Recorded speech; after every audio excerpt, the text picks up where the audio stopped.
अस्सलाम वालेकुम, मैं हूं फैसल तारिड़। ये वीडियो बहुत अहम है। इस वीडियो के अंदर मैंने आपको बताना है कि अमेरिका अफगानिस्तान के बाद इराक से भी निकल रहा है। फिर एक अमेरिकी एजेंट ने तस्लीम किया है कि हमें कुछ भी नहीं मिला और हमारे हजारों लोग मारे गए, इराक के अंदर भी अफगानिस्तान के अंदर भी। फिर आज हजारों टीटीपी के लोगों ने वजीरिस्तान के अंदर पाक फौज के सामने सरेंडर कर दिया है। वीडियो भी वायरल हो रही है जिसमें सैकड़ों हजारों लोग कौमी तराना पढ़ रहे हैं। ये इंडिया के लिए कितना बड़ा झटका होगा, इंडिया पर क्या गुजरी होगी। और जब टीटीपी ने सरेंडर कर दिया है तो कुछ मजीद नमक हराम, पाकिस्तानी नमक हराम मैदान में आ गए हैं जो पाक फौज को और मुल्क के पाकिस्तान को इंतहाई घटिया धमकियां दे रहे हैं। वो सुनकर आप गुस्से से लाल हो जाएंगे। सबसे पहले जी मेरे पास ये रशियन मीडिया की खबर है कि बाइडन और मुस्तफा अल काज़मी जो कि इराक के वजीर आज़म हैं, उनकी मुलाकात हुई है। दोनों ने ये एग्री किया है कि इराक से अमेरिकी फौजें निकल जाएंगी। पहले अफगानिस्तान से निकली, अब इराक से भी निकल जाएंगी। इसी साल 2021 के आखिर तक जो 2500 ट्रूप्स बचे हुए हैं वो भी अमेरिका निकाल लेगा। यानी अमेरिका को एक ही साल में यह दूसरी शिकस्त है। अमेरिका अपनी इज्जत बचाना चाहता है ना। यही बात तो ट्रंप ने भी की थी। कि हमें अपनी इज्जत बचानी चाहिए और उस वक्त ट्रंप को हटा दिया गया था और इस मूरत को लाया गया, इस सौगात को लाया गया जो बाइडन को। इसने कहा नहीं, अमेरिका की इज्जत पर कोई हरफ नहीं आने देंगे। और अब जलील होकर निकले अफगानिस्तान से भी और अब ऐलान कर दिया है कि इराक से भी निकल रहे हैं। यह पहला मौका नहीं है इनकी जलालत का। जरा अगली खबर सुन ले, फिर मैं आपको बताता हूं।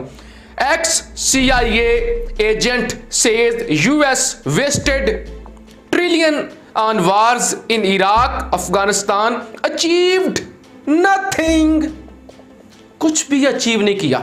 फिलिप ग्रियाल्डी इनका नाम है। ये ex-CIA के एजेंट हैं।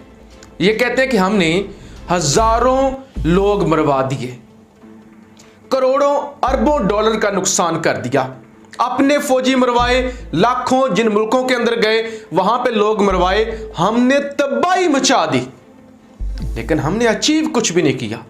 तारीख में हमें कोई फतह याब नहीं कहेगा कि अमेरिका जीता था। और फिलिप साहब की मालूमात में इजाफा कर दूं कि अभी आप 1975 में जलील होकर वियतनाम से भी निकले थे, जहां आपके तकरीबन 55 से 60 हजार लोग मारे गए थे, आपके फौजी मारे गए थे।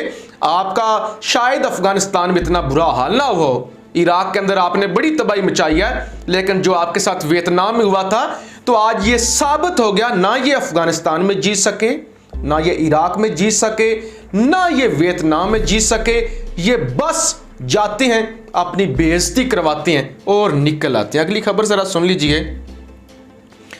इसराइल ने वार्निंग ये जारी कर दिया। इसराइल ने ये वार्निंग दिया अमेरिका को कि अगले चंद दिनों के अंदर, यानी एक स्टेप रह गया है, एक स्टेप दूर रह गया है ईरान एटम बम बनाने में। यह खबर मैं आपको पढ़ के दे दूं। Unusual warning, Israel reportedly tells US that Iran is one step away from obtaining nukes। नक्स बनाने में, एटम बम बनाने में सिर्फ एक स्टेप दूर रह गया है। और इसराइल ये वसूख से कह रहा है क्योंकि इसराइल के बेशुमार एजेंट्स हैं मोसाद के ईरान के अंदर। वो कहते हैं हम आपको बता रहे हैं, हम नहीं बचने वाले, खुदा के लिए रोके ही नहीं।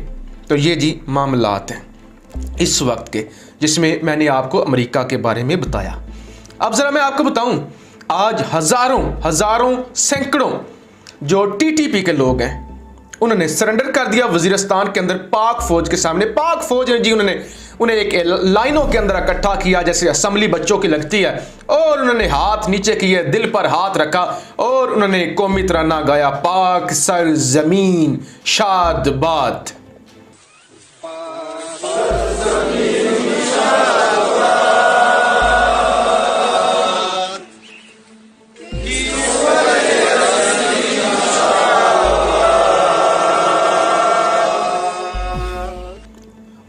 हजारों की तादाद थी। वीडियो बड़ी इस वक्त ट्विटर पर वायरल हो रही है। जरा अंदाजा करें मोदी पर क्या गुजरी होगी। ड्यूरेंट लाइन पर तालिबान का कब्जा, बलोचिस्तान के अंदर बुरा हाल, बलोचिस्तान के अंदर ये इनकी इन्वेस्टमेंट डूब गई। इससे पहले अफगानिस्तान के अंदर सारी की सारी इन्वेस्टमेंट डूब चुकी है। रा के एजेंट्स फंसे हुए हैं जो निकल नहीं सकते। और आज टीटीपी को पता चल गया कि हमारे पास तो जगह कोई नहीं। देखिए बीएलए के लोग आपस में लड़ रहे हैं ना कि इंडिया चले जाएं या पाकिस्तान आए।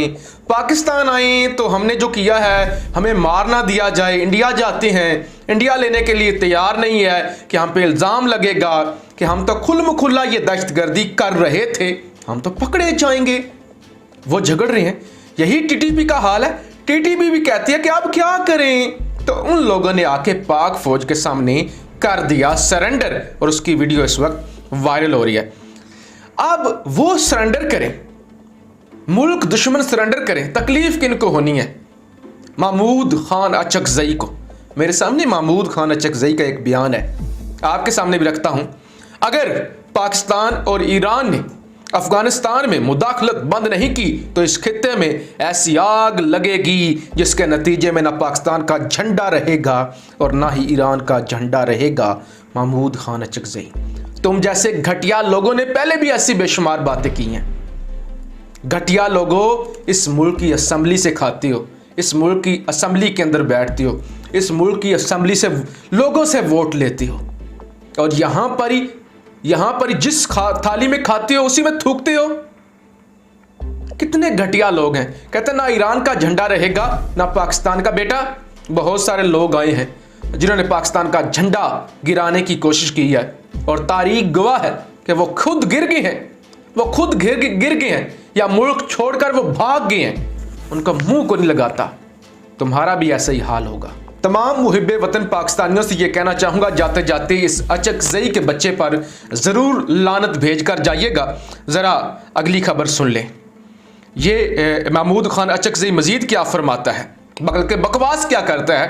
फरमाते ऐसे लोग क्या है, बरतानिया और रूस अफगानिस्तान पर कब्जा बरकरार न रख सके। पाक फौज के लिए भी अफगानिस्तान पर कब्जा मुमकिन नहीं होगा। अगर अफगान मुत्तहिद हो गए और पाकिस्तान पर हमला कर दिया तो पाकिस्तान उनका सामना नहीं कर सकेगा।